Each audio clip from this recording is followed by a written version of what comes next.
Yemen से Houthi उग्रवादी समूह द्वारा छोड़े गए एक ड्रोन ने इजराइल के दक्षिणी हवाई अड्डे पर हमला किया, जिससे दक्षिणी इजराइल का हवाई क्षेत्र बंद हो गया और उड़ानें रुक गईं। इजरायली सेना ने रविवार को यह जानकारी दी। इजराइल ने कहा कि हूतियों ने कई ड्रोन्स लॉन्च किए, जिनमें से कुछ को इजराइल के बाहर ही रोक दिया गया।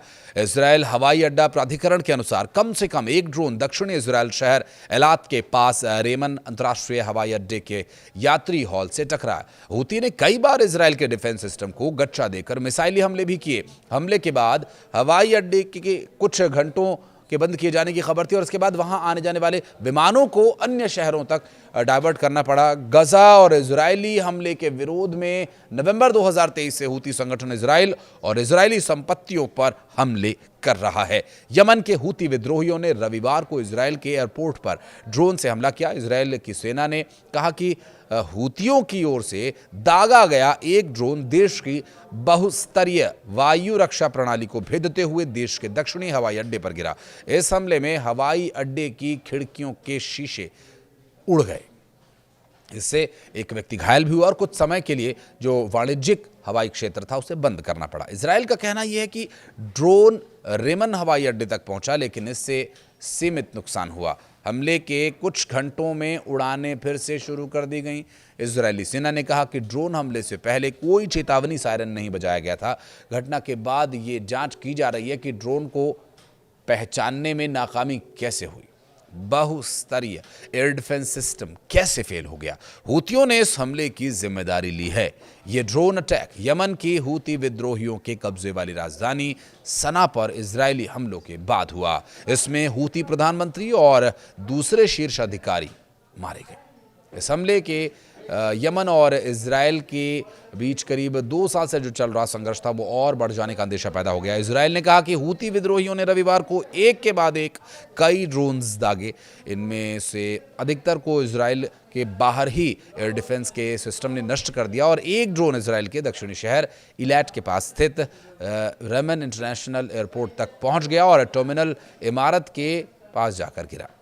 हूती विद्रोही ने साल मई में इजराइल के मुख्य हवाई अड्डे पर मिसाइल से हमला किया था और इससे 4 लोग घायल हुए थे। इसके बाद कई विमानन कंपनीज ने महीनों तक इजराइल के लिए अपनी उड़ानों को रद्द कर दिया था और इसके बाद अब ड्रोन से इजराइल एयरपोर्ट को निशाना बनाया गया है। इजराइल के बचाव सेवा प्रमुख मैगन डेविड एडोम के अनुसार ड्रोन के छर्रे लगने से हवाई अड्डे पर एक व्यक्ति मामूली रूप से घायल हुआ। हूती मीडिया कार्यालय के उप प्रमुख नसरुद्दीन आमिर ने सोशल मीडिया पर इस हमले की सराहना करते हुए इसे एक अनोखा और उत्कृष्ट सैन्य अभियान बताया। उन्होंने लिखा कि दुश्मन के हवाई अड्डे असुरक्षित और विदेशियों को अपनी सुरक्षा के लिए उन्हें छोड़ देना चाहिए। अन्य संवेदनशील ठिकानों पर भी हमले हो रहे हैं। रविवार का हमला यमन की विद्रोहियों के कब्जे वाली राजधानी सना पर इजराइल हमले के 2 हफ्ते बाद हुआ, जिसमें हूती सरकार के प्रधानमंत्री और उनके मंत्रिमंडल के कई सदस्य मारे गए थे। प्रधानमंत्री अहमद अल रहवी ईरान समर्थित विद्रोहियों के खिलाफ इजराइल अमेरिकी अभियान में मारे गए सबसे वरिष्ठ हूती अधिकारी थे। अल रहवी की हत्या के बाद विद्रोहियों ने इजराइल के साथ यमन के तट से लगे लाल सागर के एक महत्वपूर्ण नौवहन मार्ग से गुजरने वाले जहाजों पर भी अपने हमले तेज करने की कसम खाई। अपने हालिया हमलों में विद्रोहियों ने रोजाना कुछ मामलों में तो दिन में कई बार प्रक्षेपास्त्र दागे और इजराइल पर मिसाइली हमलों में क्लस्टर हथियारों का भी इस्तेमाल शुरू किया गया। क्लस्टर हथियारों में छोटे विस्फोटक होते हैं जिन्हें रोकना काफी मुश्किल होता है, जिससे इजराइल की वायु रक्षा प्रणाली को भेदने की संभावना और बढ़ गई। रेमन हवाई अड्डा 2019 में खुला और ये इजराइल के दक्षिणी सिरे पर स्थित एक रिसोर्ट शहर इलाट के लगभग 19 किलोमीटर दूर है। ये घरेलू और अंतर्राष्ट्रीय दोनों उड़ानें संचालित करता है। ये मध्य इजराइल में स्थित इजराइल के मुख्य हवाई अड्डे बेन गुरियन हवाई अड्डे से बहुत छोटा है। अमेरिकी राष्ट्रपति डोनाल्ड ट्रंप ने रविवार रात 7 सितंबर को हमास को अंतिम चेतावनी जारी करते हुए कहा था कि इस फिलिस्तीनी उग्रवादी समूह को गजा में बंधकों को रिहा करने के समझौते को किसी भी सूरत में स्वीकार करना होगा।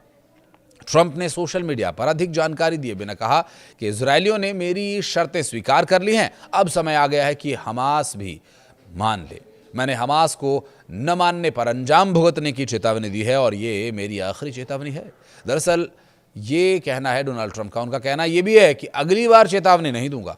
ट्रंप ने ये चेतावनी अपने खुद के social media platform truth social पर जारी की और इस पर उनके पोस्ट के तुरंत बाद जारी एक बयान में हमास ने कहा कि वो सीज़फायर समझौते पर पहुंचने के उद्देश्य से अमेरिकी पक्ष के कुछ विचारों के बाद तुरंत बातचीत की बेस पर बैठने के लिए भी तैयार हैं, लेकिन हमले रोक पाना संभव नहीं हो पा रहा है। कुछ कहना चाहें तो कमेंट सेक्शन में बताएं। धन्यवाद।